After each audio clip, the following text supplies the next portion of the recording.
ఏపీకి రాజధాని ఏదంటే చెప్పుకోలేని పరిస్థితి ఉందని కర్నూలు జిల్లా అభ్యర్థి టీజీ భరత్ అన్నారు. అమరావతిని చంద్రబాబు సింగపూర్ సిటీలా చేయాలనుకున్నారని తెలిపారు. 5 ఏళ్ల జగన్ పాలనలో ఒక్కరూ సంతోషంగా లేరని, నిరుద్యోగులు ఉద్యోగాలు లేక అల్లాడిపోతున్నారని చెప్పారు. కర్నూలు నగరంలోని అశోక్ నగర్లో టీడీపీ ఆత్మీయ సమావేశంలో శాసన మండలి మాజీ చైర్మన్ ఎంఏ షరీఫ్ పాల్గొన్నారు.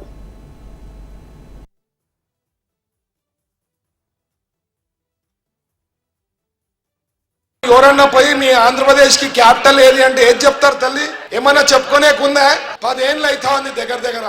అప్పుడు అమరావతిని డెవలప్ చేయాలని చంద్రబాబు గారు కష్టపడి అన్ని ప్లాన్ చేసి ల్యాండ్ పూలింగ్ చేసి 35,000 ఎకరాల పైన ల్యాండ్ పూల్ చేసి ఫార్మర్స్ నుంచి తీసుకొని వచ్చి డెవలప్ చేయాలా, ఒక సింగపూర్ లాంటి సిటీని కట్టాలా అని చెప్పి ఉద్దేశం తెస్తే దాన్ని నాశనం చేసి పెట్టిన ఎవరు అంటే మన present chief minister Jaganmohan Reddy గారు. సో నేను చెప్పేది ఏమంటున్నా అంటే ఈ 5 ఏళ్ల పాలన ఎట్లుందంటే ఏదన్నా తీసుకోండి, ఎవరన్నా ఒక్కళ్ళన్నా సాటిస్ఫై అయినారా అంటే ఎవరన్నా హ్యాపీ ఉన్నారా?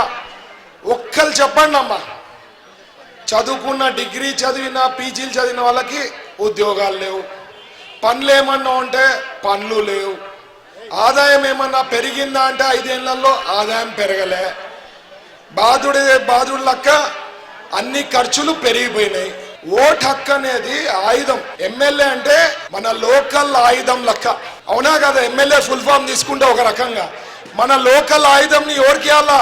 లోకల్ లాంటి నాకు ఇవ్వాలా అంట. నేను ఆ ఆయుధంని నాకు ఇవ్వండి. 45 ఏళ్ల నుంచి నాకు తెలుసమ్మా కర్నూలు గురించి, పుట్టి పెరిగిన చదువు ఇక్కడే చేసిన అన్ని నాకు ఐడియా ఉంది. 45 రోజుల ముందు వచ్చి కర్నూలు గురించి ఏం తెలుస్తుందమ్మా?